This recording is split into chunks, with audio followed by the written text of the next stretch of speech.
नमस्कार दोस्तों, आपके YouTube चैनल में आपका स्वागत है। प्रिय दर्शकों, यह कथा अत्यंत ज्ञान से परिपूर्ण है। यदि आप इन बातों को श्रद्धा और ध्यान से सुन लें तो आपके जीवन में कभी कोई संकट नहीं आएगा। तो आइए, आपका समय व्यर्थ न करते हुए इस पावन कथा को आरंभ करते हैं। लेकिन आगे बढ़ने से पहले आपको अवगत करा दें कि गरुड़ पुराण में कहा गया है कि चाहे वह कथा हो या सीख, यदि उसे बीच में ही छोड़ दिया जाए तो वह अधर्म की श्रेणी में आता है। अतः आपसे विनम्र अनुरोध है कि इस वीडियो को अंत तक देखें। यदि आप एक सच्चे सनातनी हैं और भगवान श्री राम में अटूट आस्था रखते हैं तो वीडियो को लाइक करें, चैनल को सब्सक्राइब करें और जय श्री राम कमेंट करके अपना समर्थन प्रकट करें। तो आइए दर्शकों, बिना किसी विलंब के आज की प्रेरक कथा का शुभारंभ करते हैं। प्राचीन काल में विजयगढ़ नाम का एक साम्राज्य था जहां राजा भानु प्रताप का आधिपत्य था। सम्राट अत्यंत सामर्थ्यवान और न्यायप्रिय थे। उनके कार्यों में निपुणता और सिद्धांतों में कठोरता के कारण वे पूरे राज्य में स्विख्यात थे। एक ओर वे उदार और जनता के हित में रुचि रखने वाले थे, तो दूसरी ओर त्रुटि होने पर कठोर निर्णय लेने से भी पीछे नहीं हटते थे। इस कारण उनके सभासद भी उनसे अत्यधिक भयभीत रहते थे। राजा का एक कनिष्ठ भ्राता था जिसका नाम मधुसूदन था। मधुसूदन की आयु मात्र 12 वर्ष थी। राजा की एक रानी भी थी जो स्वभाव में अत्यंत सरल और निष्कपट थी। यद्यपि राजा उन्हें विशेष रूप से पसंद नहीं करते थे, किंतु रानी मधुसूदन पर अपार स्नेह रखती थी और उसे अपने संतान के समान मानती थी। मधुसूदन भी रानी को माता के तुल्य पूजनीय समझता था, क्योंकि रानी ने ही उसकी माता के स्वर्गवास के उपरांत उसका पालन पोषण किया था। राजा ने रानी से विवाह भी इसी कारण किया था कि मधुसूदन की परवरिश उचित रूप से हो सके। एक दिन राजा भानु प्रताप अपने शाही उद्यान में प्रातःकालीन भ्रमण कर रहे थे। टहलते टहलते वे एक सिल्फर के वृक्ष के नीचे पहुंचे और अचानक उनके चरण में सिल्फर का कांटा चुभ गया। राजा वहीं बैठ गए और अपने मंत्री सुरेश को बुलवाया। मंत्री ने देखा कि कांटा काफी बड़ा और गहराई तक चुभा हुआ था। उसने अत्यंत सावधानी के साथ कांटा निकाला, किंतु राजा का चरण घायल हो गया और वे पीड़ा से व्याकुल हो उठे। राजा ने मंत्री से कहा, हमारे उद्यान में यह कांटेदार वृक्ष कहां से आ गया? इसे तुरंत कटवा दो। बाग में कांटों वाले वृक्ष वनस्पति नहीं होने चाहिए। मंत्री सुरेश ने निवेदन किया, महाराज, यह सिल्वर का वृक्ष औषधीय गुणों से परिपूर्ण है। ग्रीष्म ऋतु में इसके रस का सेवन करने से लू नहीं लगती। क्या आप इस पर पुनः विचार करना चाहेंगे? राजा ने क्रोधित होकर कहा, मेरा कष्ट तुम्हारे वृक्ष के गुणों से अधिक है। यह वाक् पटुता त्यागो और तुरंत आदेश दो कि न केवल हमारे बाग से अपितु संपूर्ण नगर से कांटेदार वृक्ष लताएं हटा दी जाएं। यदि भविष्य में मेरे चरण में फिर कोई कांटा चुभा तो तुम्हारी खैर नहीं। मंत्री ने सम्राट के आदेश का पालन करते हुए सैनिकों को नगर भर से कांटेदार वृक्ष वनस्पति हटाने हेतु प्रेषित किया। अगले दिन मंत्री राजा का हालचाल जानने उनके महल में पहुंचे। राजा ने कहा, मेरा चरण तो धीरे धीरे स्वस्थ हो रहा है, परंतु अब एक नवीन समस्या उत्पन्न हो गई है। जब मैं महल में घूमता हूं तो मेरे घाव पर धूल जम जाती है। मैं चाहता हूं कि पूरे नगर और महल से समस्त धूल साफ कर दी जाए। इसमें जितना भी व्यय हो वह राजकोष से ले लो। मंत्री यह सुनकर चिंतित हो गए। उस समय चमड़े के जूते चप्पल प्रचलन में नहीं थे और राजा खड़ाऊ पहनते थे, जिससे उन्हें घाव में वेदना होती थी। मंत्री ने विचार किया कि धरती और मिट्टी को पूर्ण रूप से हटाना असंभव है, क्योंकि भूमि से धूल उड़ती ही रहेगी। मंत्री के 2 गुप्त परामर्शदाता थे जो कठिन समस्याओं के समाधान ढूंढने में सहायक होते थे। मंत्री ने उनसे मिलने का निश्चय किया। मार्ग में उन्हें जनार्दन नामक एक कुशाग्र व्यक्ति मिला। जनार्दन समझ गया कि मंत्री किसी गंभीर समस्या में उलझे हुए हैं, इसलिए वह चुपचाप मंत्री के पीछे पीछे उनके परामर्शदाताओं के स्थल तक पहुंच गया और उनकी वार्ता सुनने लगा।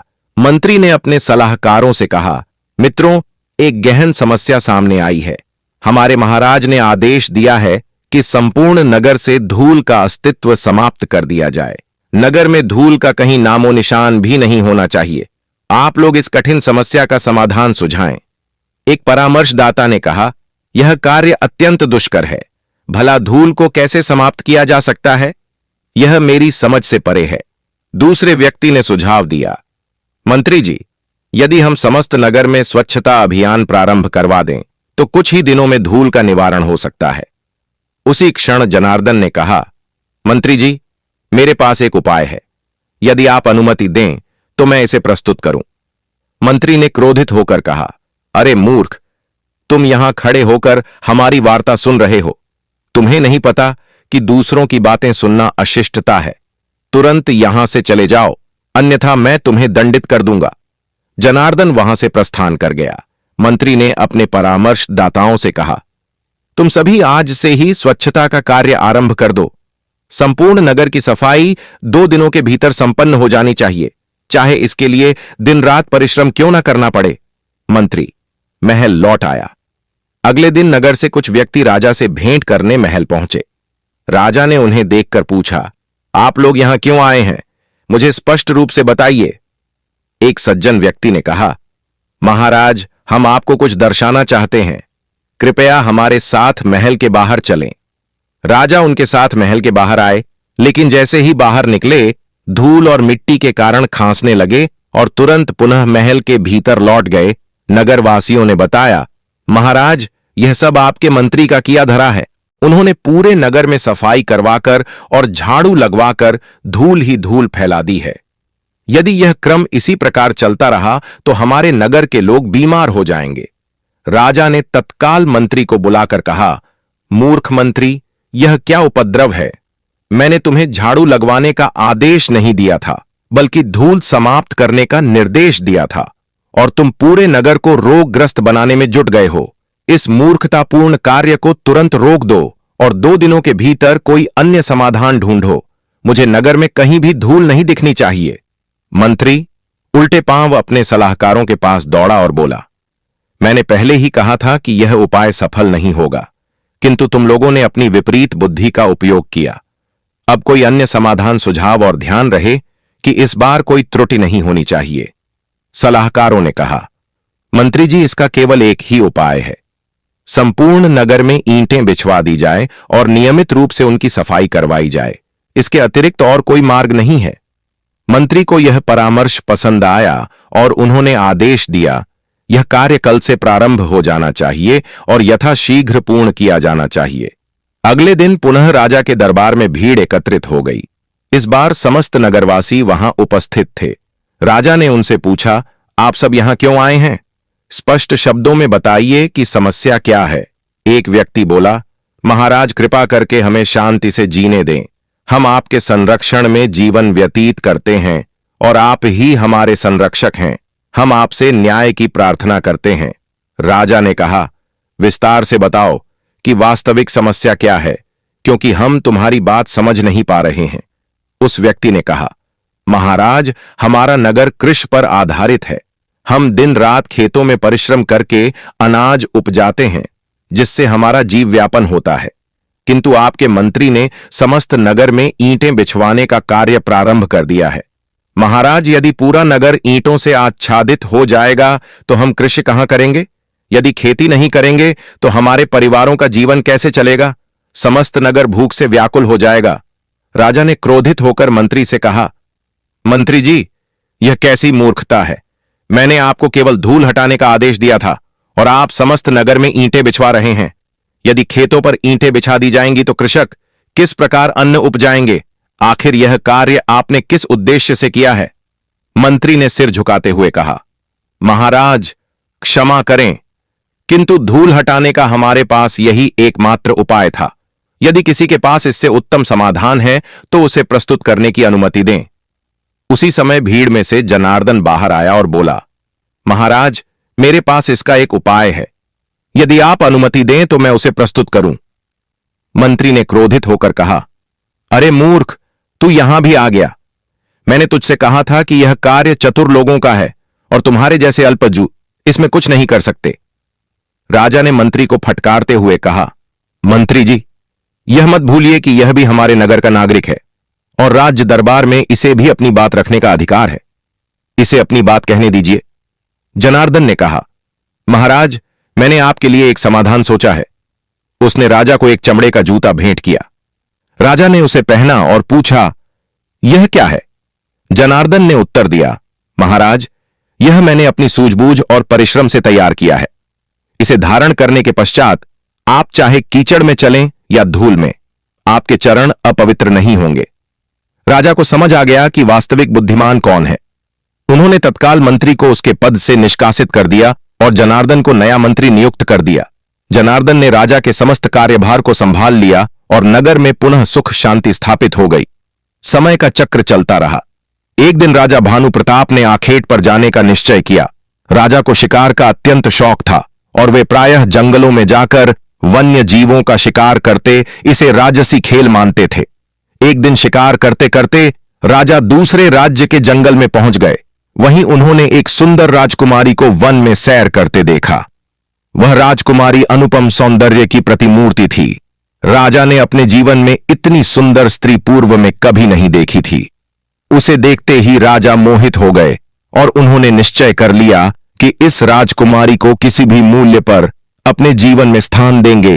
राजा उस राजकुमारी के पास गया और विनम्रता से पूछा, हे देवी, आप कौन हैं? किस वंश की कन्या हैं? आपका नाम क्या है?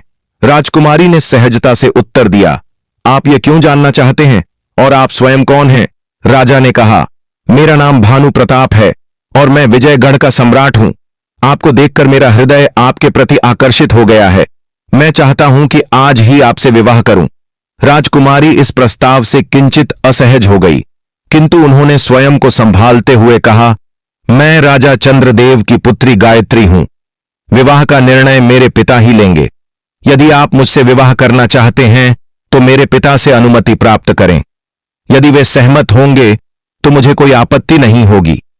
वैसे भी आप मेरे राज्य में प्रविष्ट हो चुके हैं। वन के पार मेरे पिता का विशाल राजमहल है। आप उनसे आज ही भेंट कर सकते हैं। राजा ने कहा, आपके लिए किसी भी कठिनाई को पार करना मेरे लिए सरल है। यह वन तो मेरे लिए तुच्छ है। मैं आज ही आपके पिता से मिलूंगा। राजा चंद्रदेव के दरबार में पहुंचे और अपनी आकांक्षा प्रकट की। उन्होंने कहा, मैं विजयगढ़ का सम्राट भानु प्रताप हूं।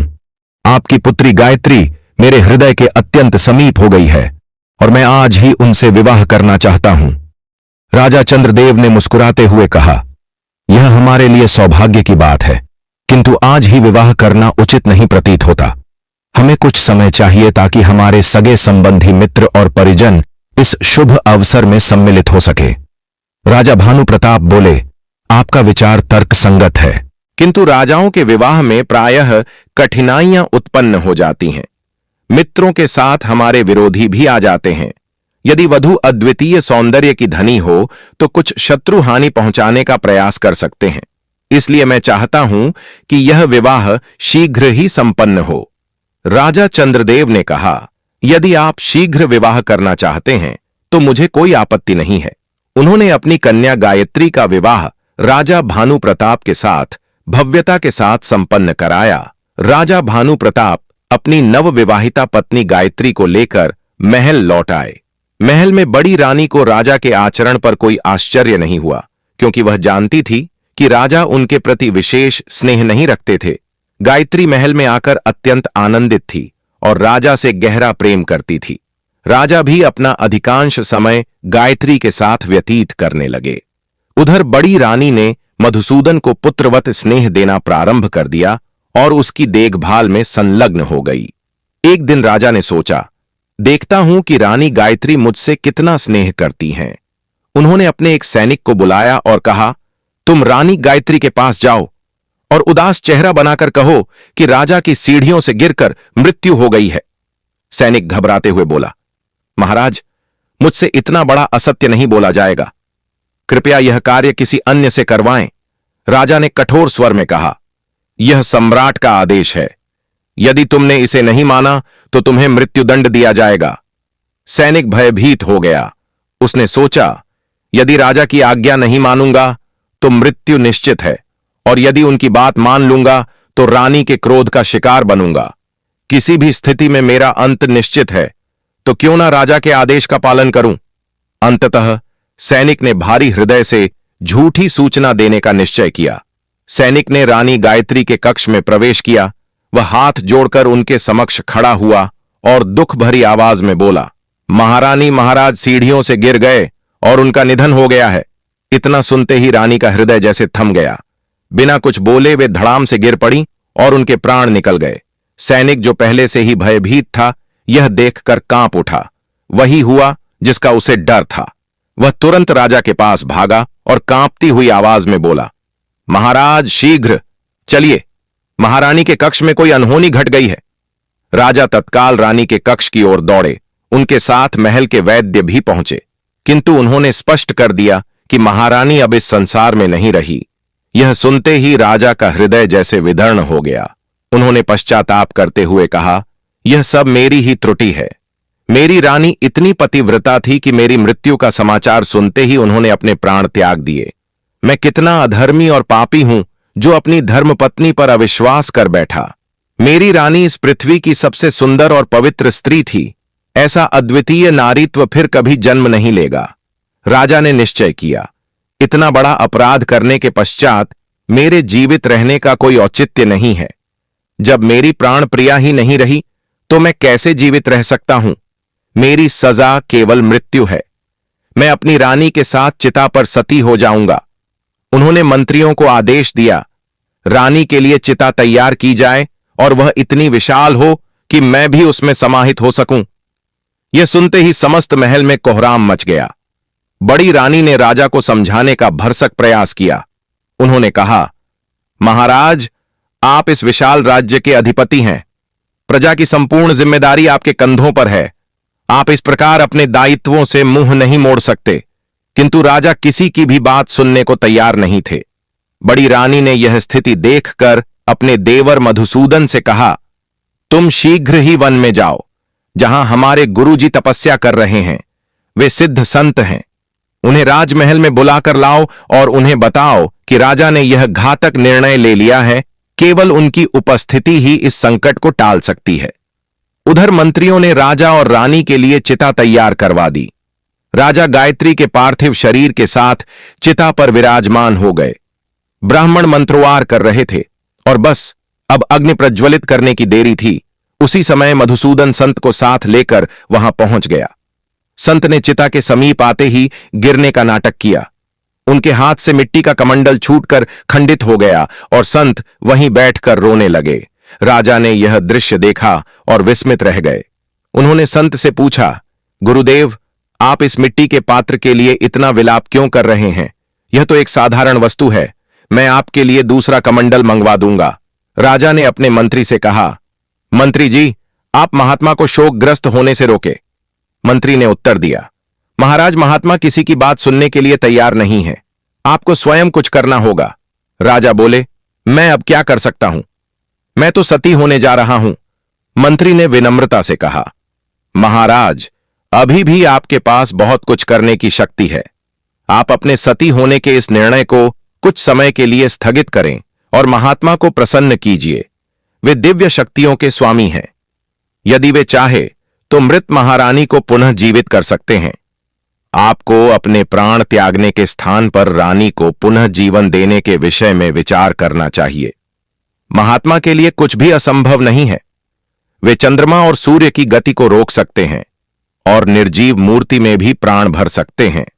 राजा को मंत्री की बात समझ में आ गई।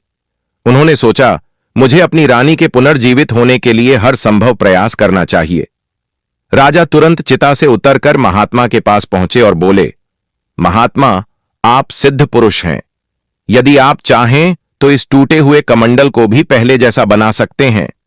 मैं समझ गया हूं कि आपने यह सब मेरी चेतना जागृत करने के लिए किया है, परंतु मेरी आंखें तो मेरी रानी थीं, जो अब इस धरा पर नहीं है।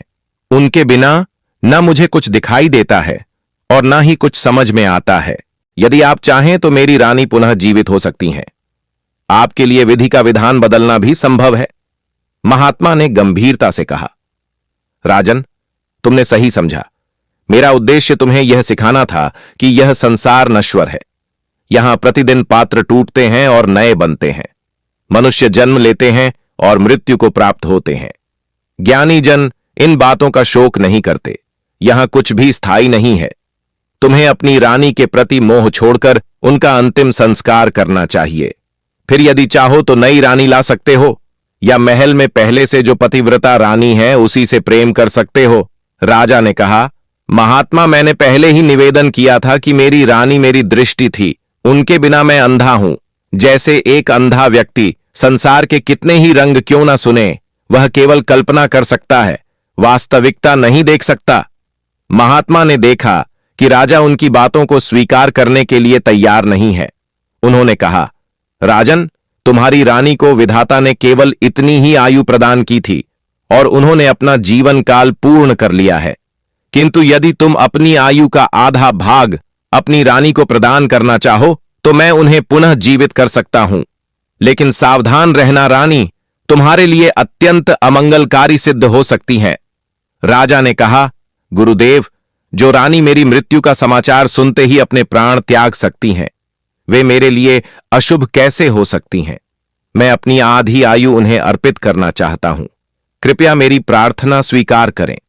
महात्मा बोले, राजन, यदि तुम संकल्प कर लेते हो तो मैं अवश्य रानी को पुनः जीवन दान दूंगा, परंतु स्मरण रहे, जब तुम चाहोगे संकल्प लेकर अपनी आयु पुनः प्राप्त कर सकते हो।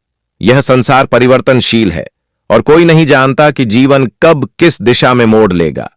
राजा ने बिना विलंब के संकल्प लिया और रानी के ऊपर पवित्र जल का छिड़काव किया। राजा की आधी आयु रानी के भीतर समाहित हो गई। रानी को ऐसा प्रतीत हुआ मानो वह किसी गहरी निद्रा से जागृत हो गई हो।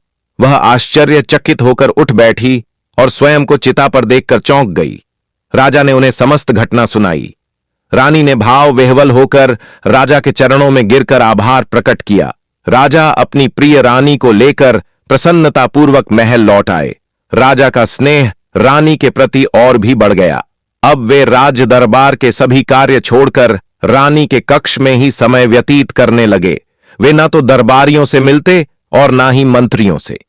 धीरे धीरे राज्य के समस्त निर्णय गायत्री के हाथों में चले गए। रानी के सही गलत जो भी निर्णय होते, सभी को उन्हें स्वीकार करना पड़ता। समय के साथ रानी के मन में राजा के प्रति भावनाएं परिवर्तित होने लगीं।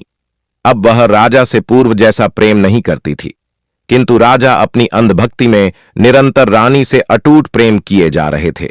एक दिन रानी ने राजा से कहा, महाराज, मेरा मन अपने पिता के गृह जाने को आकांक्षी हो रहा है, कृपया मुझे 1 मास के लिए वहां जाने की अनुमति प्रदान करें।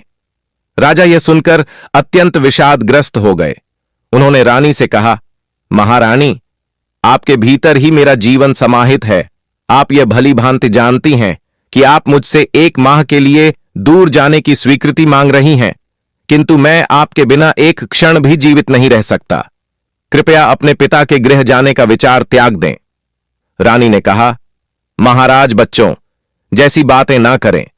आप एक परम पराक्रमी सम्राट हैं और मैं आपकी धर्मपत्नी हूं। यह मेरा वैधानिक अधिकार है कि मैं अपने पिता के गृह आ जा सकूं।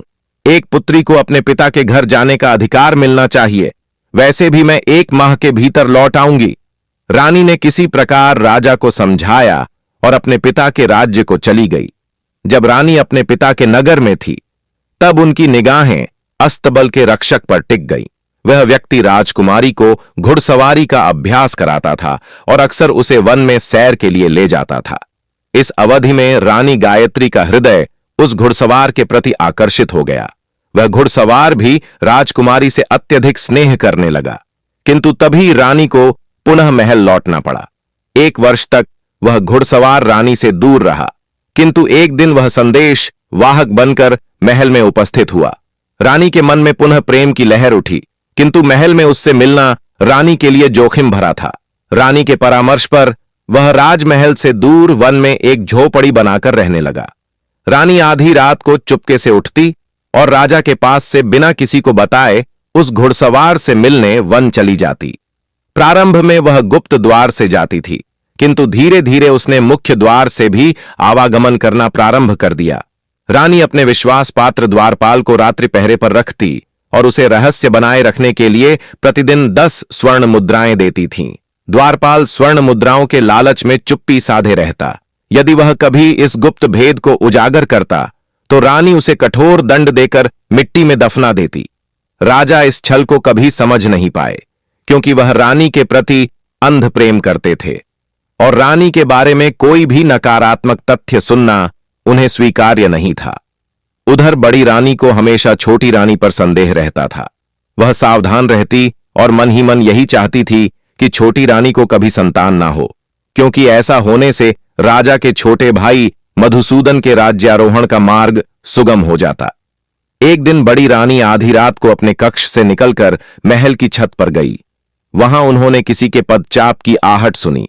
उन्होंने नीचे झांक कर देखा और पाया कि छोटी रानी पूर्ण श्रृंगार किए हुए राजमहल से बाहर जा रही थी। द्वारपाल उसे बिना विरोध किए बाहर जाने दे रहा था। इतनी अर्धरात्रि में सुशोभित होकर महल से बाहर जाना बड़ी रानी के मन में संदेह उत्पन्न कर गया। वह स्त्री थी और समझते देर नहीं लगी कि छोटी रानी टहलने या ताजी हवा लेने नहीं बल्कि व्यभिचार करने जा रही थी।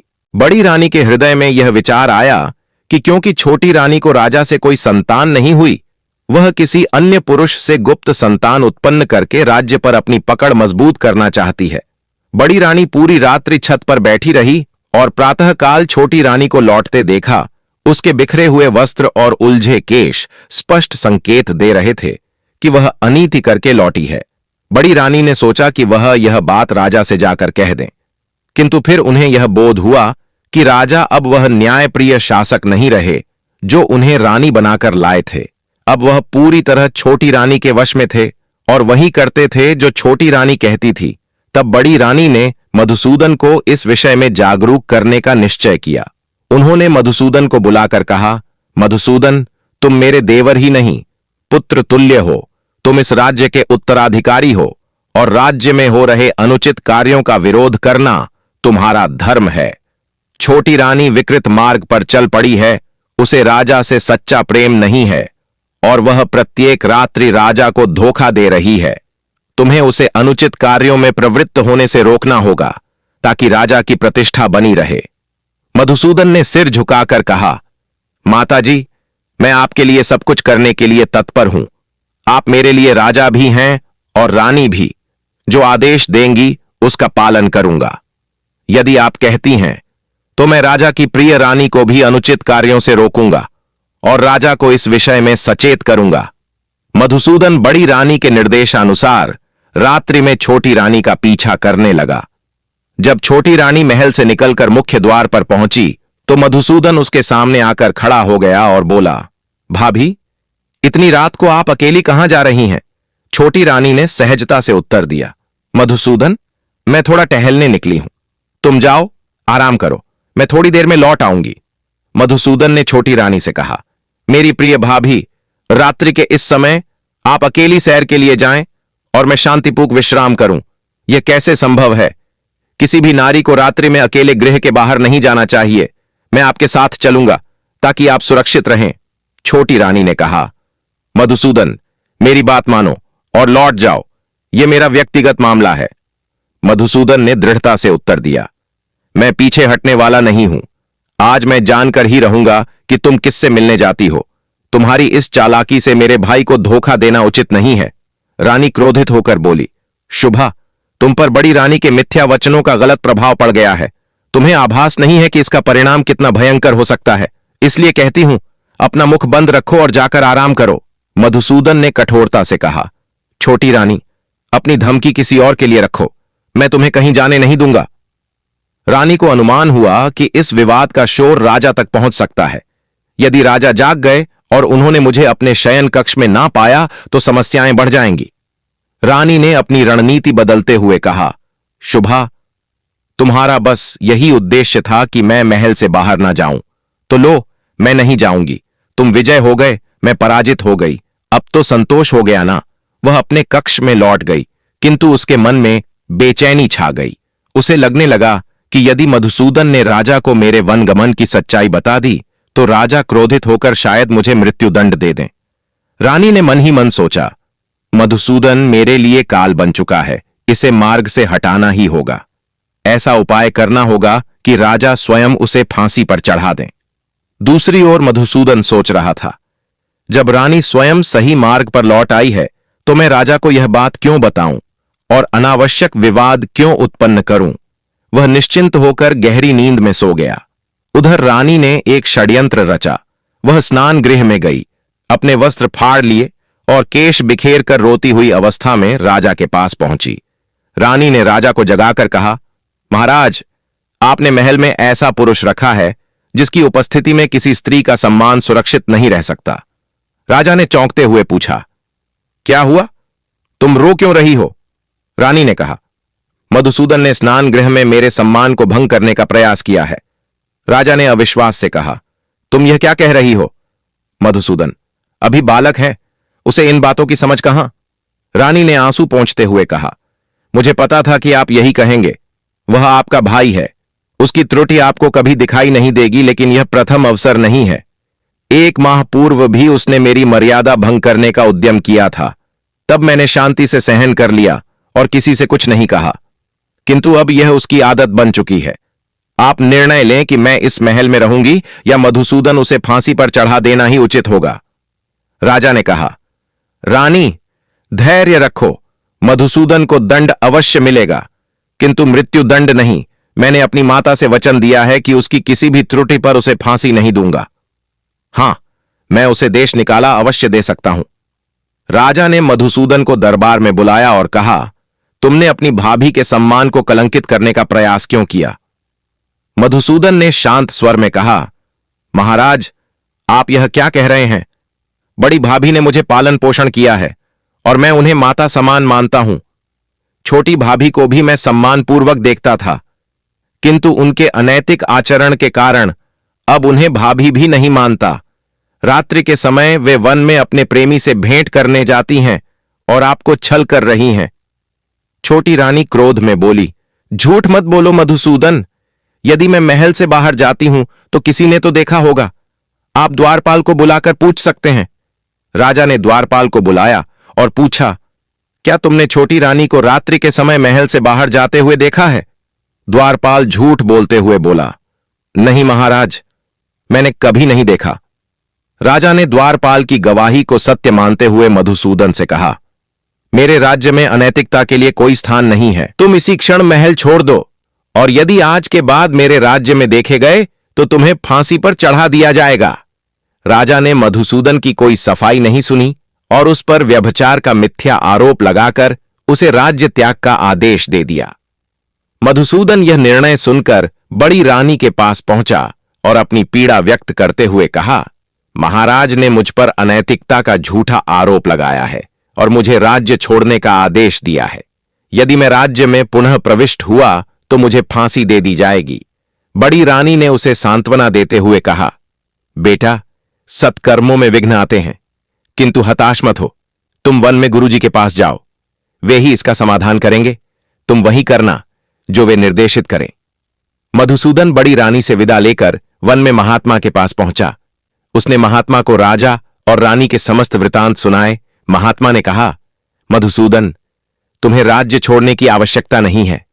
महात्मा ने कहा, तुम मेरे आश्रम में रहो और विद्या प्राप्त करो। यह स्मरण रखना कि एक दिन यही राज्य तुम्हारा होगा। राजा स्वयं नंगे पैर तुम्हें लेने आएगा। मधुसूदन ने महात्मा के आश्रम में ही निवास करना प्रारंभ कर दिया। इधर छोटी रानी को मानो समस्त महल और साम्राज्य प्राप्त हो गया।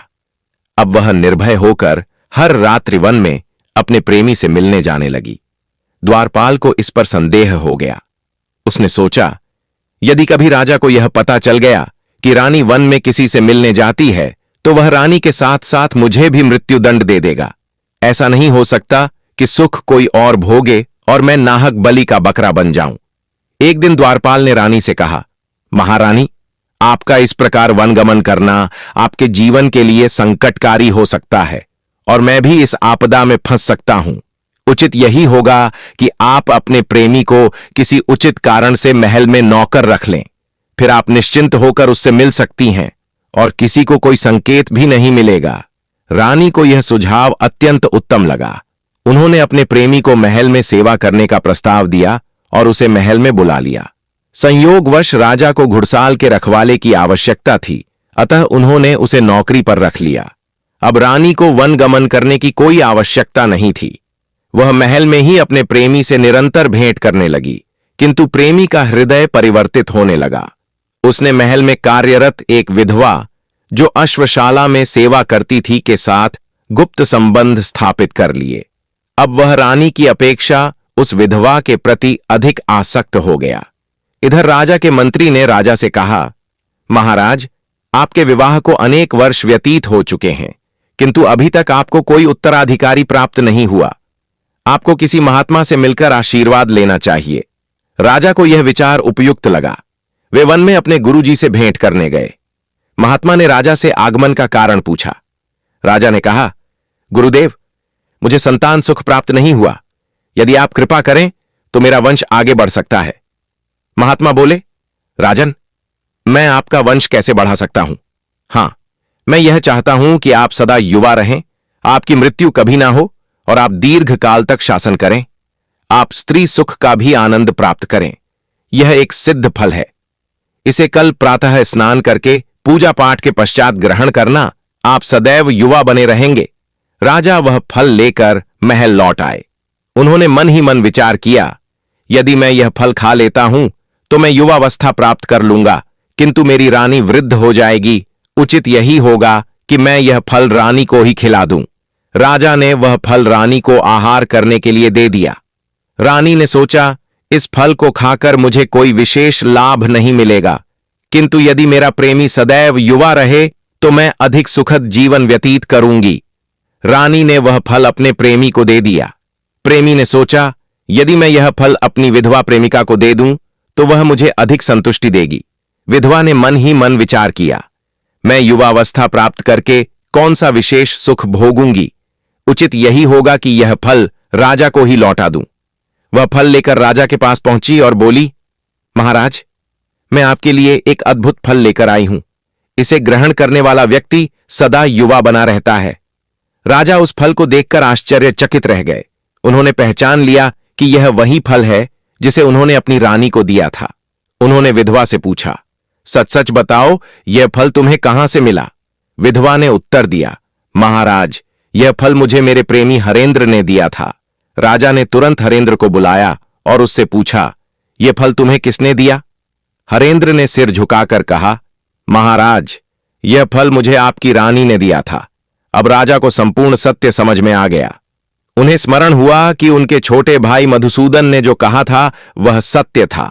रानी वास्तव में व्यभिचारिणी थी। राजा ने गहरी श्वास ली और अपने निर्दोष भाई को देश निकाला। देने के निर्णय पर पछतावा किया। उन्होंने रानी को बुलाया और कठोर स्वर में पूछा, तुमने यह फल हरेंद्र को क्यों दिया? रानी ने साहस बटोरते हुए कहा, महाराज, अब जब आप संपूर्ण सत्य जान गए तो छिपाने का कोई लाभ नहीं। वास्तविकता यह है कि मैं हरेंद्र से प्रेम करती हूं और लंबे समय से उससे मिलती रही हूं। मैंने जानबूझकर मधुसूदन को फंसाया था। अब मैं आपके साथ नहीं बल्कि अपने प्रेमी के साथ रहना चाहती हूं। तू तभी जीवित रहेगी जब मैं तुझे जीवन दूंगा। तेरी जिंदगी तो उद्धार की थी, जिसे मैंने अपनी आयु देकर बचाया था। अब मैं वह आयु वापस लेता हूं। राजा ने हाथ में जल लिया और संकल्प करते हुए रानी से उसकी आयु वापस ले ली। जैसे ही उन्होंने जल छोड़ा, रानी के प्राण पखेरु उड़ गए। राजा ने हरेंद्र और द्वारपाल को आजीवन कारावास का आदेश दिया। इसके पश्चात उन्होंने बड़ी रानी को बुलवाया और वह फल उनके हाथ में देते हुए कहा, महारानी, मेरे अपराधों को क्षमा करें। मैंने आपके जीते जी दूसरी रानी को महल में लाकर बहुत बड़ा पाप किया। मैंने अपने छोटे भाई मधुसूदन के साथ भी अत्याचार किया। अब मैं अपने अपराधों का प्रायश्चित करना चाहता हूं। आप यह फल ग्रहण करें और नगर का शासन संभालें। मैं महल छोड़कर वन गमन करना चाहता हूं और वहीं तपस्या करते हुए अपने शरीर का त्याग करूंगा। बड़ी रानी ने शांत स्वर में कहा, महाराज, इस फल का अब मेरे जीवन में कोई उपयोग नहीं है। आप इसे मधुसूदन को दें। वह गुरुजी के आश्रम में है। आप उसे बुलवाएं और इस फल के साथ समस्त साम्राज्य उसे सौंप दें। आपको महल छोड़ने की आवश्यकता नहीं है। जो घटित हुआ वह अतीत बन चुका है। अंत भला तो सब भला। आप तुरंत मधुसूदन को महल में लाएं। राजा ने बड़ी रानी की सलाह मानी और वे नंगे पैर वन में मधुसूदन को लाने गए। उन्होंने अपने छोटे भाई को महल लाकर राज्य का शासक बना दिया। प्रिय दर्शक गण, आगे हम यह भी जानेंगे कि किन 3 परिस्थितियों में अपने सगे भाई पर विश्वास नहीं करना चाहिए, अन्यथा संपत्ति भी नष्ट होगी और अपनी धर्मपत्नी भी छीन सकती है। तो आइए आपका समय व्यर्थ न करते हुए कथा का अगला भाग प्रारंभ करते हैं। प्राचीन काल में भारत के मध्य भाग में कमरपुर नामक एक नगर था। यह नगर अपनी समृद्धि और सुंदरता के लिए प्रसिद्ध था। इस नगर में विभिन्न प्रकार के लोग निवास करते थे। न्यायप्रिय राजा शिवराज का शासन था। राजा शिवराज धर्मपरायण, न्यायप्रिय और प्रजा के प्रति करुणामय थे। वे नगर वासियों को अपना परिवार मानते और उनकी समृद्धि के लिए निरंतर प्रयासरत रहते थे। शासनकाल में नगर का वातावरण शांति, समृद्धि और सुख से परिपूर्ण था। राजा शिवराज की महारानी का नाम अन्नपूर्णा था। रानी अन्नपूर्णा मृदु स्वभाव, धार्मिक प्रवृत्ति और निष्ठावान नारी थी। वे हमेशा अपने पति का सम्मान करती, उनका ख्याल रखती और उन्हें आनंदित रखने का हर संभव प्रयास करती। राजा और रानी के बीच असीम प्रेम था। राजा शिवराज और रानी अन्नपूर्णा के 2 संतानें थीं। उनकी पुत्री राजकुमारी राधा 7 वर्ष की थी और उनका पुत्र राजकुमार दीपक 5 वर्ष का था। दोनों संतानें राजा और रानी की आंखों के तारे थीं। वे अपने बच्चों को असीम स्नेह से पालते और उनके भविष्य को लेकर चिंतित रहते थे। राजा शिवराज का एक छोटा भाई था जिसका नाम शिवांश था। शिवांश राजा के अनुज होने के बावजूद उनके सद्गुणों से वंचित था। वह निर्दयी, लोभी और कामी प्रवृत्ति का व्यक्ति था। शिवंश की पत्नी उसके अनैतिक आचरण से तंग आकर अपने पुत्र हरिशंकर को उसके पास छोड़कर मायके चली गई थी।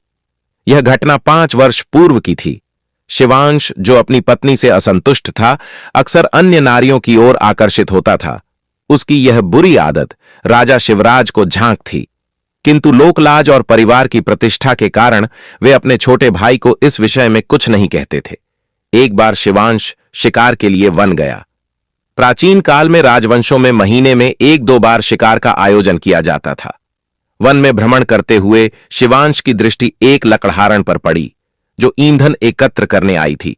शिवांश उसे देखकर आश्चर्यचकित हो गया और बोला, हे सुंदरी, तुम इस वन में अकेली क्या कर रही हो?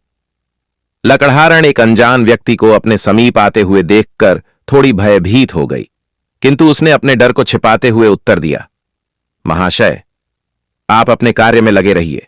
मुझसे आपका कोई संबंध नहीं है। मैं यहां क्या कर रही हूं, यह जानने का आपको कोई अधिकार नहीं है। आप कौन हैं मुझसे? यह प्रश्न पूछने वाले शिवांश ने उत्तर दिया, तुम शायद नहीं जानती कि मैं इस राज्य के सम्राट का अनुज हूं। यह वन हमारे अधिकार में है। तुम्हें यहां से तुरंत चले जाना चाहिए। लकड़हारण क्रोधित होकर बोली, जाओ, बहुत देखे हैं। तेरे जैसे बड़ा आया राजा का भाई बनने वाला हमारे राजा शिवराज कितने दया से परिपूर्ण और सदाचारी हैं। तुम जैसे निर्दयी व्यक्ति भला उनके भाई कैसे हो सकते हो? अपना झूठ कहीं और जाकर सुनाओ। शिवांश यह सुनकर आक्रोशित हो गया और लकड़हारण के साथ जबरदस्ती करने लगा। लकड़हारण ने जोर जोर से चिल्लाना प्रारंभ कर दिया। उधर उसका भाई, जो पास में कुल्हाड़ी से लकड़ी काट रहा था, अपनी बहन की आवाज सुनकर तुरंत वहां पहुंचा। जब उसने देखा कि उसकी बहन पर अत्याचार हो रहा है तो उसका क्रोध 7वें आसमान पर पहुंच गया। उसने बिना समय गवाए अपनी कुल्हाड़ी उठाई और शिवांश पर प्रहार कर दिया। शिवांश वहीं निढाल होकर गिर पड़ा और उसके प्राण पखेरु उड़ गए।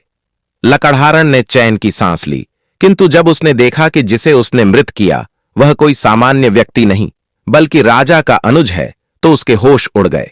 उसने अपने भाई से कहा, भैया, हमें तुरंत यह राज्य त्यागना होगा। जिसे तुमने मारा है वह राजा का छोटा भाई था। यदि राजा को इस घटना की खबर मिली तो वह हमें मृत्यु दंड दे देगा। दोनों भाई बहन शीघ्रता से वहां से भाग निकले।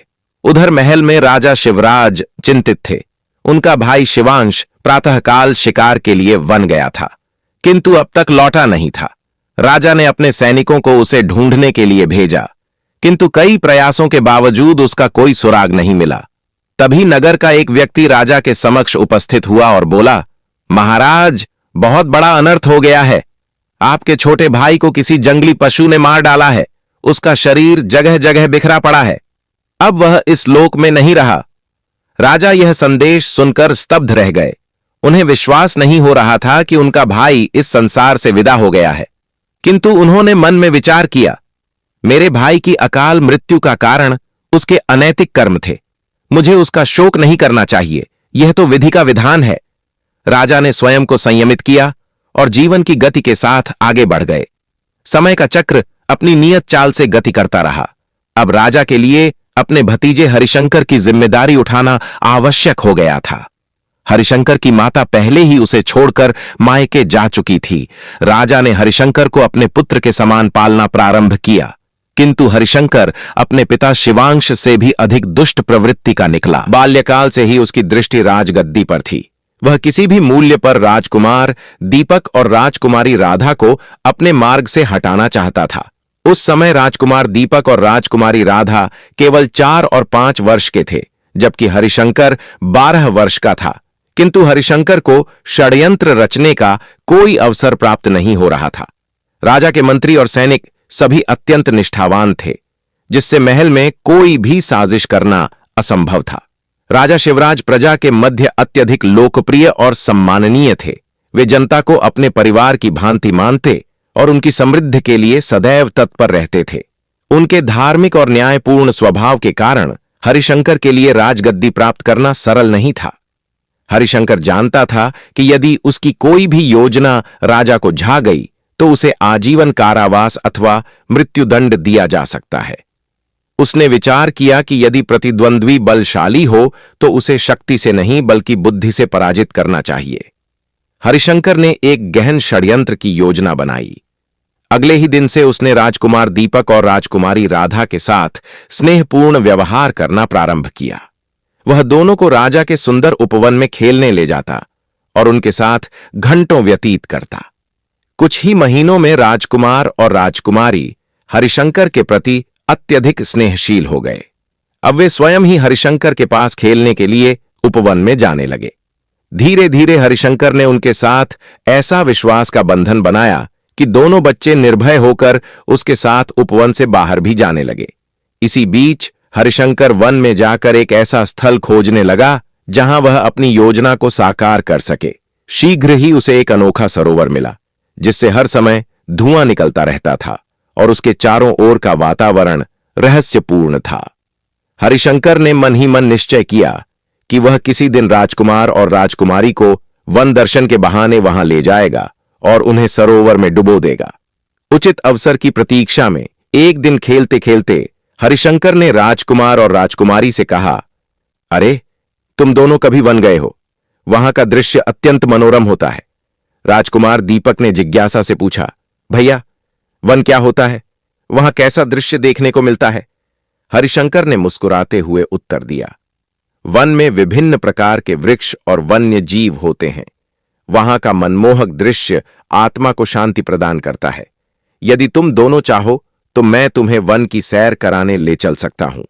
राजकुमार दीपक और राजकुमारी राधा वन दर्शन के लिए उत्सुक हो गए।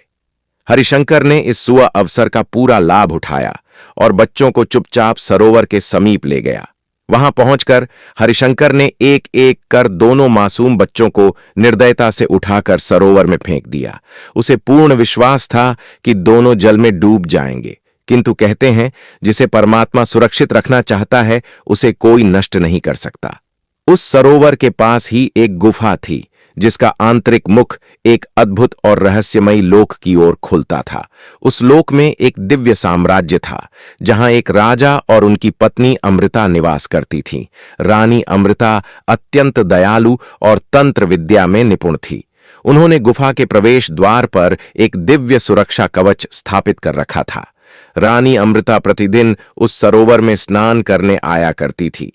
जब वे स्नान के लिए गुफा के पास पहुंची तो उन्हें किसी की उपस्थिति का आभास हुआ। उन्होंने गुफा के भीतर से देखा कि एक निर्दयी युवक 2 छोटे बच्चों को सरोवर में फेंक रहा था। बच्चों की मासूमियत देखकर रानी का हृदय दया से भर गया।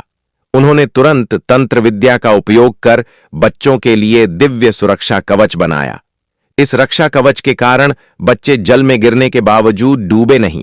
रानी ने जब उस निर्दयी युवक को वहां से जाते हुए देखा तो तुरंत सरोवर से बच्चों को सुरक्षित बाहर निकाला और उन्हें अपने साथ गुफा में ले गई। उधर महल में जब संध्या हो गई और राजकुमार व राजकुमारी उपवन से लौटकर नहीं आए तो राजा शिवराज चिंतित हो उठे। उन्होंने एक 30 सैनिक को आदेश दिया, तुरंत राजकुमार और राजकुमारी का पता लगाओ और उन्हें महल वापस लाओ। सैनिक लौटकर बोला, महाराज, उपवन में राजकुमार और राजकुमारी कहीं नहीं है। यह सुनकर राजा की चिंता और बढ़ गई। उन्होंने मन में विचार किया, संभवतः बच्चे हरिशंकर के साथ होंगे।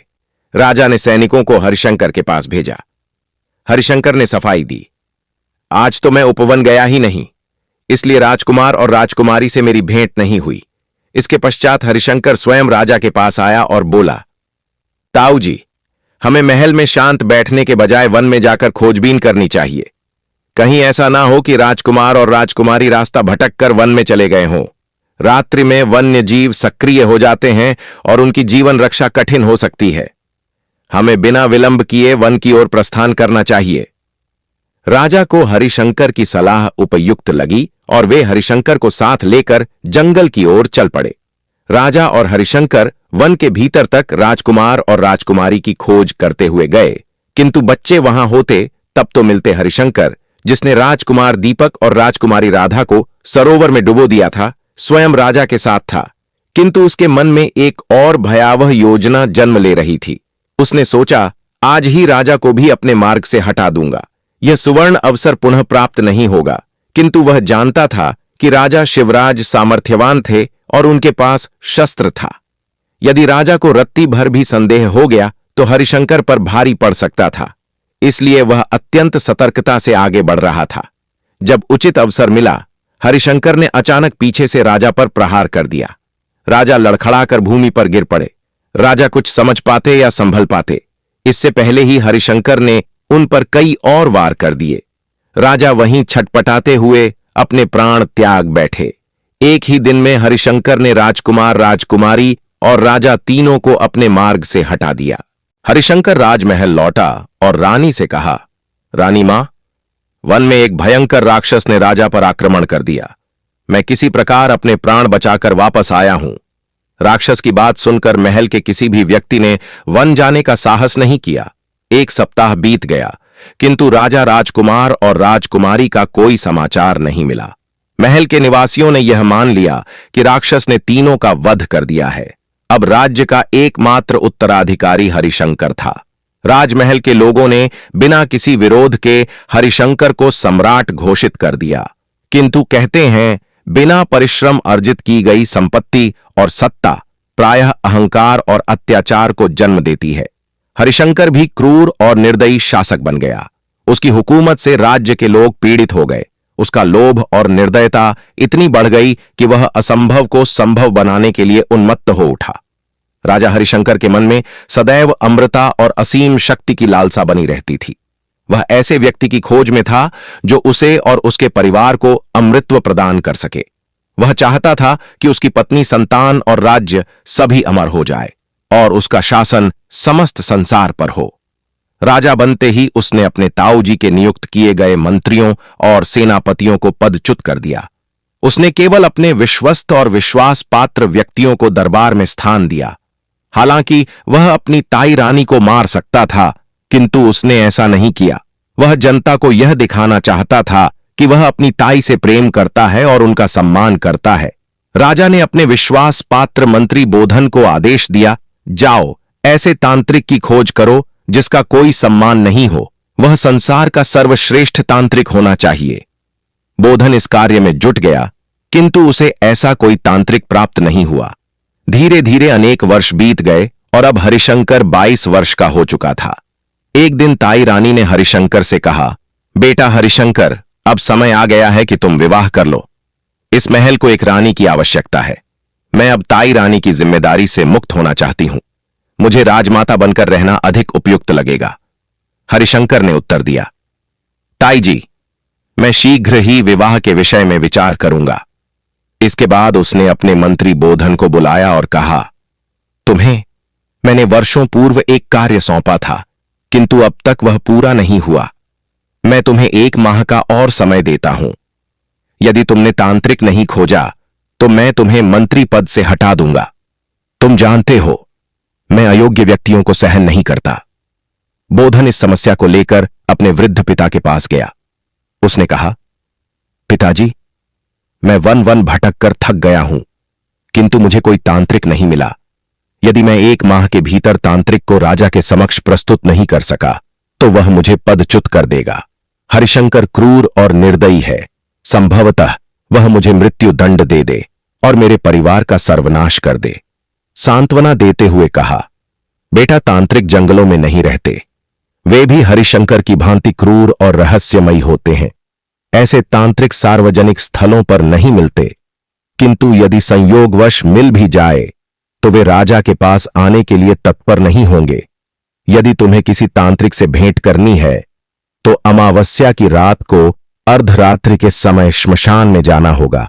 वहां तांत्रिक तंत्र विद्या की साधना करते हुए मिलेंगे, किंतु ध्यान रखना, श्मशान का दृश्य अत्यंत भयावह होता है।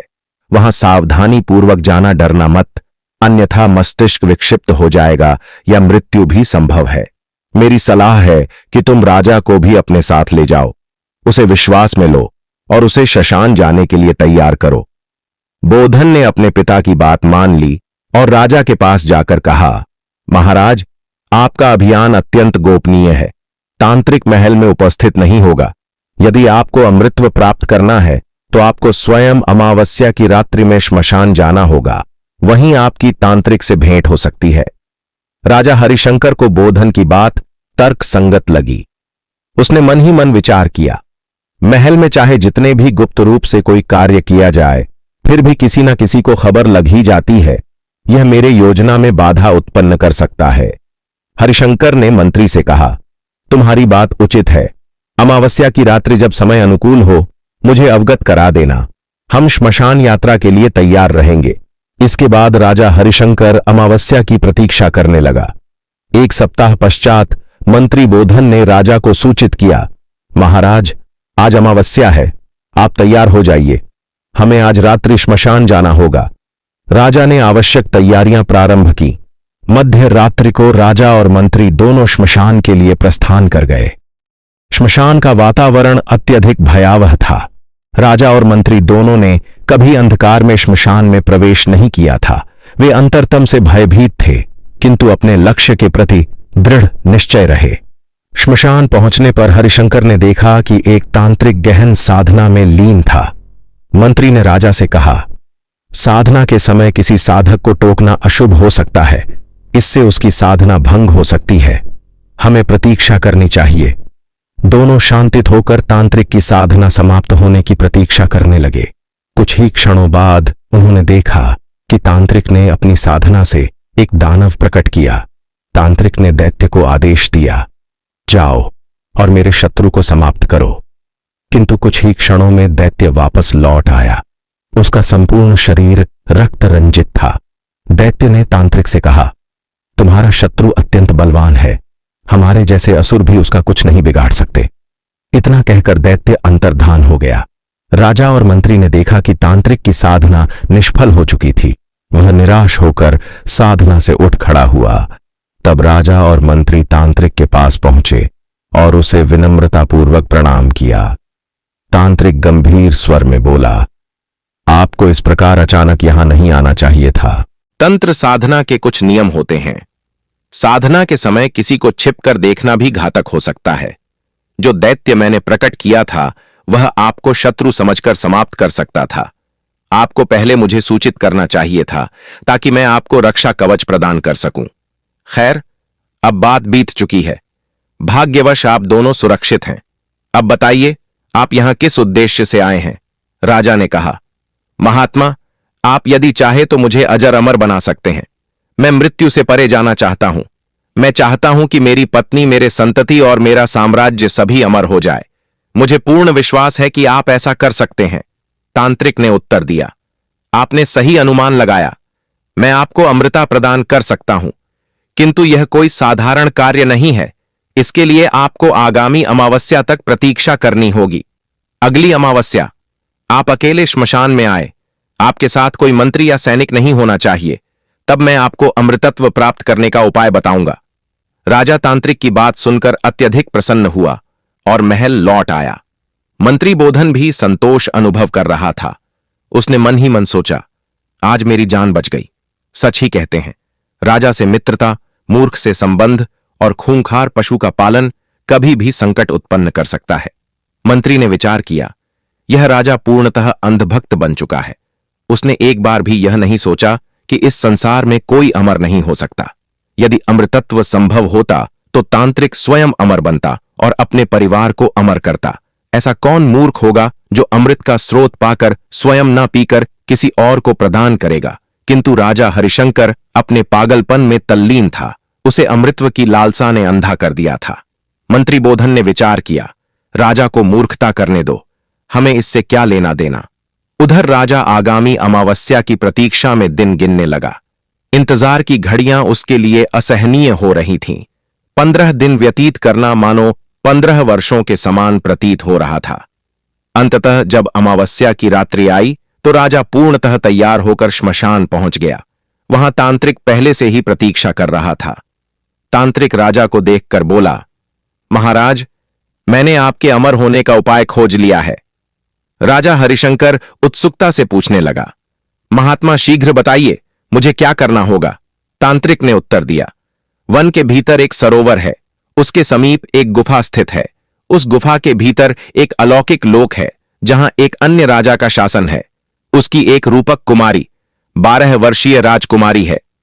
तुम्हें उस राजकुमारी से विवाह करना होगा और उससे एक पुत्र उत्पन्न करना होगा। उस पुत्र को बलि के रूप में मुझे समर्पित करना होगा। इसके पश्चात तुम्हें अपनी रानी को भी मुझे सौंपना होगा, तभी मैं तुम्हें अमृता प्रदान कर सकता हूं। अमर हो जाने के पश्चात तुम अनेक रानियां प्राप्त कर सकोगे और अपना साम्राज्य विश्वव्यापी कर सकोगे। राजा हरिशंकर ने हर्षित होकर उत्तर दिया, महात्मा, यदि आप मुझे अमर बना दें तो मैं आनंदपूर्वक अपनी रानी को आपको समर्पित कर दूंगा। तांत्रिक ने कहा, तो अब जाओ और उस लोक की राजकुमारी से विवाह करने का प्रयास करो। राजा हरिशंकर आनंदित होकर वहां से विदा हुआ। उसे याद आया कि तांत्रिक ने जिस सरोवर का उल्लेख किया था वह वही सरोवर था जहां उसने अपने ताऊ जी के बच्चों राजकुमार दीपक और राजकुमारी राधा को मारने का प्रयास किया था। उधर उस अलौकिक लोक की रानी अमृता ने राजकुमार और राजकुमारी को स्नेहपूर्वक पाल पसकर बड़ा किया था। वे अब 12 वर्ष की आयु में 16 वर्षीय युवकों की भांति प्रतीत हो रहे थे। रानी अमृता, जो तंत्र विद्या में निपुण थी, पहले ही समझ चुकी थी कि यह दोनों बालक साधारण नहीं है।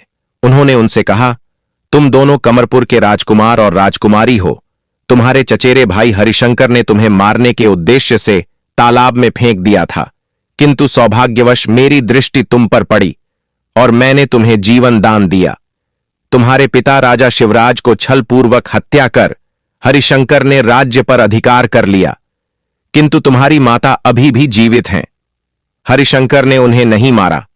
अब हरिशंकर एक तांत्रिक के निर्देशानुसार तुम्हारी समान दिखने वाली राजकुमारी से विवाह करना चाहता है, परंतु तांत्रिक की नजरें भी उसी राजकुमारी पर टिकी हैं। वह पिछले 20 वर्षों से इस राज्य पर अधिकार करने के लिए तंत्र साधना कर रहा है, किंतु हर बार असफल रहा है। अब हरिशंकर और तांत्रिक दोनों के पापों का घड़ा भर चुका है। उन्हें सबक सिखाना और समाप्त करना तुम्हारा धर्म है। रानी अमृता ने राजकुमारी राधा से कहा, बेटी, तुम इतनी सरलता से अपना राज्य पुनः प्राप्त नहीं कर सकती। इसके लिए तुम्हें तंत्र विद्या में सिद्धि प्राप्त करनी होगी। मैं तुम्हें संपूर्ण शिक्षा दूंगी, किंतु यह कार्य एक दिन में पूर्ण नहीं होगा। इसे समाप्त करने में 1 वर्ष का समय लगेगा। रानी अमृता ने राजकुमारी को तंत्र मंत्र की शिक्षा देना प्रारंभ कर दिया। उधर राजा हरिशंकर प्रतिदिन सरोवर के समीप जाने लगा। एक दिन उसने देखा कि सरोवर के उत्तर की ओर एक गुफा है, जिसका मुख तालाब के भीतर खुलता है। गुफा में प्रवेश करने के लिए तालाब में उतरना और तैरना आवश्यक था। राजा ने तालाब में उतरने का प्रयास किया, किंतु जल अत्यंत उष्ण था। उसके पैर झुलसने लगे और वह शीघ्रता से बाहर आ गया।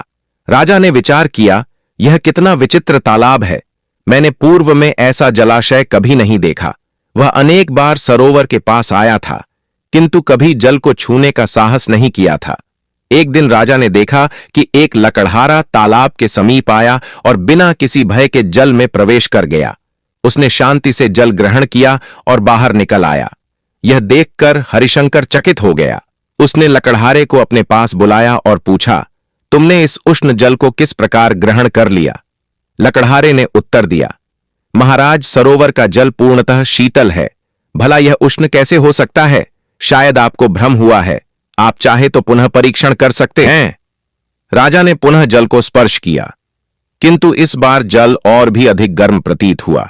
यह देखकर राजा क्रोधित हो उठा और बोला, मूर्ख, ऐसा प्रतीत होता है कि तेरा हाथ जल जाएगा और तू कहता है कि जल शीतल है। लकड़हारे ने पुनः जल को छुआ और कहा, महाराज, जल तो अत्यंत शीतल है। मेरा मन कर रहा है कि मैं इसमें स्नान कर लूं, किंतु मेरे स्नान से तालाब अपवित्र हो सकता है। राजा ने कहा, तू स्नान करके दिखा, ऐसा प्रतीत होता है कि तू झूठ बोल रहा है। लकड़हारे ने राजा का आदेश पाकर झट से तालाब में छलांग लगा दी और शांति से स्नान करने लगा। यह अनोखी परिस्थिति देखकर राजा हरिशंकर श्मशान में तांत्रिक के पास लौटा। उसने संपूर्ण घटना सुनाते हुए कहा, महात्मा, मैं कई दिनों से सरोवर के समीप जा रहा हूं, किंतु वहां कोई राजकुमारी नहीं दिखाई दी। हां, एक गुफा अवश्य है जिसका मुख तालाब के भीतर खुलता है। मैंने गुफा में जाने का प्रयास किया, किंतु जल अत्यंत उष्ण था, जिससे मेरे पैर जल गए। किंतु मैंने देखा कि एक लकड़हारा स्वच्छंद रूप से जल ग्रहण करता है और सहजता से स्नान करता है। यह रहस्य मेरी समझ से परे है। तांत्रिक मुस्कुराते हुए बोला, राजन, यही तो वहां की रहस्यमयी माया है। इसे पार करना सरल नहीं है। मैं स्वयं 20 वर्षों से इस रहस्य को समझने में प्रयासरत हूं, किंतु अब तक असफल रहा हूं। मुझे विश्वास है कि तुम इसे अवश्य पार करोगे। एक दिन राजकुमारी स्वयं तुमसे 78% मिलने आएगी। तुम्हें केवल अपने प्रयास में लगे रहना है। संघर्ष से ही सफलता प्राप्त होती है। राजा हरिशंकर तांत्रिक के वचनों पर विश्वास करते हुए नियमित रूप से सरोवर के चक्कर लगाने लगा।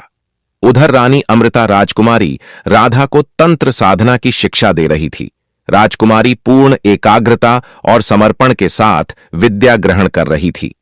उसके अंतर्मन में अपने पिता की हत्या का प्रतिशोध लेने की ज्वाला भड़क रही थी। वह हरिशंकर का विनाश शीघ्रता से करना चाहती थी। रानी अमृता ने राधा को समझाया, बेटी हरिशंकर तुम्हारा चचेरा भाई है, किंतु उसके नीच कर्म इतने घिनौने हैं कि तुम्हें उससे प्रेम का स्वांग रचना होगा। त्रिया चरित्र का उपयोग करते हुए तुम्हें उसे अपने जाल में फंसाना होगा। उसे ऐसी अवस्था में पहुंचा दो कि वह जिए भी तो तड़प तड़प कर जिए, किंतु ध्यान रखना उसे शीघ्र समाप्त मत करना। पहले उसके सहयोगी तांत्रिक को ठिकाने लगाना है और उसकी हत्या भी तुम्हारे हाथों नहीं होनी चाहिए, बल्कि हरिशंकर से ही उसकी हत्या करवानी होगी। अब तुम अबोध बालिका नहीं रही, तुम चतुर और विवेकी हो गई हो। तुम्हें क्या करना है, यह अपने बुद्धि और विवेक से निर्णय लो। यदि किसी प्रकार का संकट महसूस हो तो मैं हमेशा तुम्हारे साथ रहूंगी। राजकुमारी राधा ने तंत्र विद्या का संपूर्ण ज्ञान अर्जित कर लिया। अब उसने एक अद्वितीय सुंदरता वाला स्वरूप धारण किया और सरोवर के पास जाकर बैठ गई। तंत्र साधना के बल पर उसने सरोवर के जल पर स्थल की भांति चलकर बाहर आना सीख लिया था। उधर राजा हरिशंकर अपने निर्धारित समय पर सरोवर के पास पहुंचा, किंतु आज का दृश्य उसके लिए किसी वरदान से कम नहीं था। उसने तालाब के पास अप्सरा सदृश्य रूपकुमारी राजकुमारी को बैठे देखा। राजा का हृदय उल्लास से भर गया। उसने तत्काल निर्णय किया कि वह राजकुमारी के समक्ष विवाह का प्रस्ताव रखेगा। यदि वह इनकार करती है तो वह उसे बलपूर्वक अपने साथ ले जाएगा। राजा बिना समय नष्ट किए राजकुमारी के पास पहुंचा और बोला, देवी, आप कौन हैं और यहां अकेली क्यों बैठी हैं? राजकुमारी, राधा ने सौम्य स्वर में उत्तर दिया, मैं एक सामान्य बालिका हूं, किंतु आप कौन हैं और यहां बार बार क्यों आते हैं?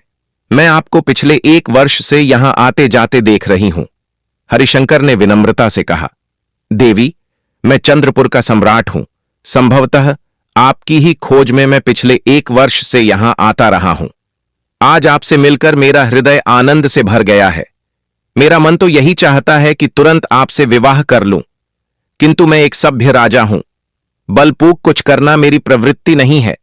मैं आपकी अनुमति से ही विवाह करूंगा। राजकुमारी बोली, राजन, मुझे खेद है कि मैं आपसे विवाह नहीं कर सकती। हरिशंकर चकित होकर पूछने लगा, क्यों? ऐसा क्या कारण है जो आप मुझसे विवाह करने से इनकार कर रही हैं? राजकुमारी गंभीर स्वर में बोली, दरअसल मैं एक शापित राजकुमारी हूं। मेरा विवाह किसी के साथ नहीं हो सकता। राजा बोला, मैं इन अंधविश्वासों पर विश्वास नहीं करता। मैं आपसे विवाह करके ही रहूंगा। यदि आप स्वेच्छा से विवाह के लिए सहमत नहीं हुई तो मुझे आपको बलपूर्वक अपने महल ले जाना पड़ेगा। राजकुमारी बोली, राजन, कृपया अति उत्साहित मत होइए। मेरी विवशता को समझिए। यह विवाह आपके लिए घातक सिद्ध हो सकता है। यदि आपने मुझे स्पर्श करने का प्रयास किया तो आप जलकर भस्म हो जाएंगे। मैं आपकी मृत्यु नहीं देख सकती, इसीलिए मैंने विवाह से इनकार किया है। यह नहीं है कि मैं आपको पसंद नहीं करती। मैं पिछले 1 वर्ष से आपको देख रही हूं और मन ही मन आपको चाहने लगी हूं। आप ही वह व्यक्ति हैं जो मुझे मेरे श्राप से मुक्ति दिला सकते हैं।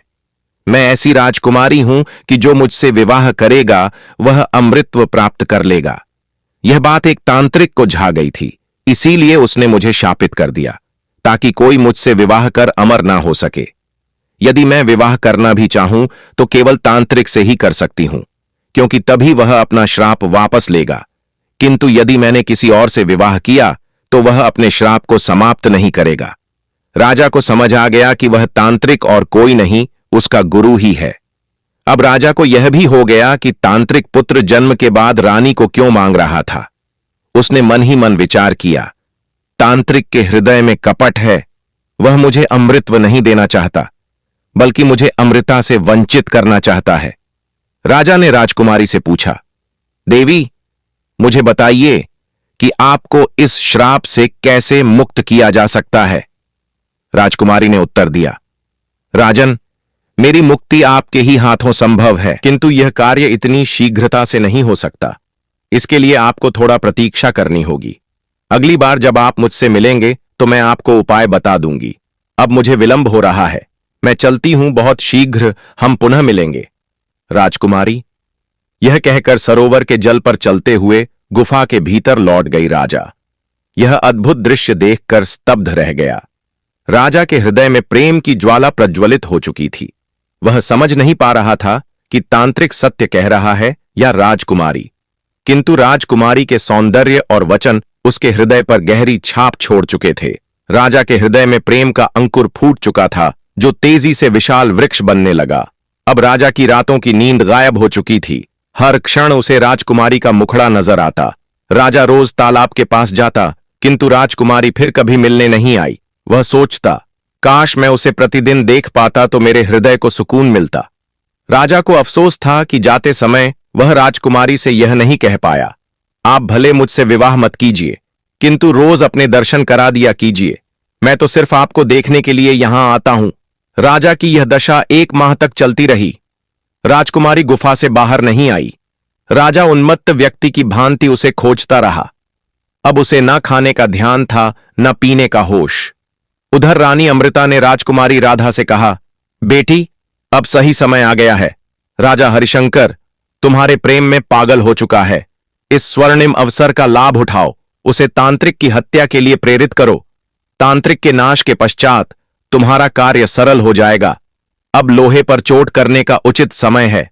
तुम और राजकुमार दीपक मिलकर हरिशंकर को उसकी वास्तविकता याद दिला सकते हो और उसे उसके कर्मों का परिणाम भोगने पर विवश कर सकते हो। राजकुमारी राधा शीघ्रता से सरोवर के किनारे पहुंची, जहां राजा हरिशंकर व्याकुल और निढाल अवस्था में बैठा हुआ था। राजकुमारी ने उसे पुकारा, राजन, कैसी है आपकी स्थिति? राजा उसकी मधुर आवाज सुनकर चौंक गया। उसे ऐसा प्रतीत हुआ जैसे वह कोई स्वप्न देख रहा हो, किंतु जब उसने ध्यानपूर्वक देखा तो समझ गया कि यह वास्तविकता है।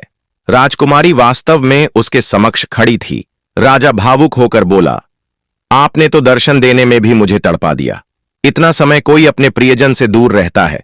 मैं हर दिन आपकी प्रतीक्षा में व्याकुल था। राजकुमारी सौम्य स्वर में बोली, राजन, आपकी भांति मेरी भी यही अवस्था थी।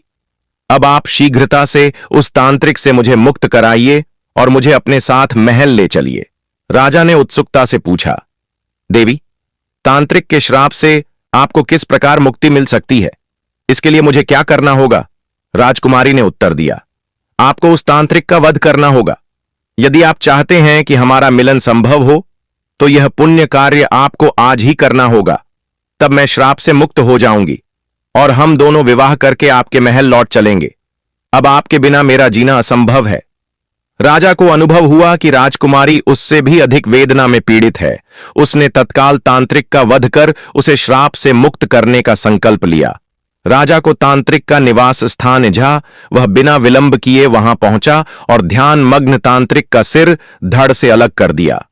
इसके पश्चात राजा पुनः सरोवर पर लौटा और राजकुमारी से बोला, देवी, अब देरी मत कीजिए, मैंने तांत्रिक का अंत कर दिया है।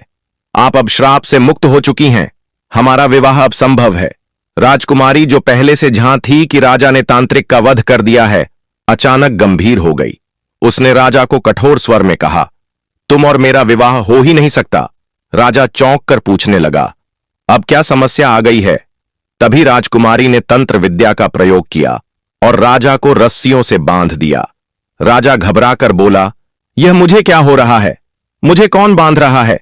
राजकुमारी बोली, तुम्हें मैं बांध रही हूं, पहले मुझे पहचानो कि मैं कौन हूं। मैं तुम्हारी बहन राधा हूं, जिसे तुमने अपने भाई दीपक के साथ तालाब में मरने के लिए फेंक दिया था। तुमने हमारे पिता को छल पूर्वक मारकर सत्ता हथिया ली और स्वयं राज सिंहासन पर बैठ गए। राजा चकित होकर बोला, यह कैसे संभव है? तुम बच गई। राजकुमारी बोली, हां, यह भगवान की कृपा थी। मैं और दीपक दोनों सुरक्षित रहे, किंतु तुम्हारे पापों की सूची यहीं समाप्त नहीं होती। तुमने मुझे पर गलत दृष्टि डालने का भी अपराध किया है। अब अपने ईश्वर को याद कर लो, तुम्हारे द्वारा बोई गई पाप की फसल आज ही काटी जाएगी। इसके पश्चात राजकुमारी ने राजा को तालाब में धकेल दिया। हाथ पैर बंधे होने के कारण राजा कुछ ही क्षणों में डूबकर मर गया। इस प्रकार एक महापापी का अंत हो गया। भाई बहन अपने राज्य लौट आए। उनकी माता उन्हें देखकर अत्यंत प्रसन्न हुई। राजा हरिशंकर द्वारा निष्कासित मंत्री पुनः अपने कार्यों पर लौट आए। राजकुमार दीपक राज्य का नया सम्राट घोषित किया गया। यह सत्य है कि पाप कितना ही विशाल क्यों ना हो, पुण्य की एक छोटी सी चिंगारी के समक्ष टिक नहीं सकता। पापी को उसके कर्मों का फल भोगना ही पड़ता है। प्रिय दर्शकों, अब हम वे 3 परिस्थितियां बताने जा रहे हैं जहां सगे भाई पर भी विश्वास करना घातक हो सकता है। एक, धन का विभाजन करते समय जब संपत्ति का बंटवारा हो रहा हो तो सगे भाई पर आंख मूंद कर भरोसा करना जोखिम भरा हो सकता है। कई बार लालच और स्वार्थ भाईचारे से अधिक प्रबल हो जाते हैं, इसलिए हर दस्तावेज और निर्णय को ध्यानपूर्वक जांचना चाहिए। उदाहरण, यदि आपने अपनी जमीन या धन का अधिकार बिना देखे छोड़ दिया तो भविष्य में यह आपके लिए संकट का कारण बन सकता है। 2 स्त्री के संबंध में पति का रिश्ता अत्यंत पवित्र होता है, किंतु यदि सगा भाई इस संबंध में हस्तक्षेप करने लगे या पत्नी के प्रति अनुचित विचार रखे तो उस पर विश्वास करना घातक सिद्ध हो सकता है। उदाहरण, परिवार में कई बार भाई छलपूर्वक पत्नी के निकट आने का प्रयास करता है। ऐसी स्थिति में सावधान रहना और सीमाएं निर्धारित करना आवश्यक है। 3, राजनीति या व्यापार में साझेदारी के दौरान व्यापार या राजनीतिक निर्णयों में सगे भाई का भी स्वार्थ हो सकता है। साझा व्यवसाय या राजनीतिक दायित्वों में कभी कभी भाई अपने लाभ के लिए आपको क्षति पहुंचा सकता है।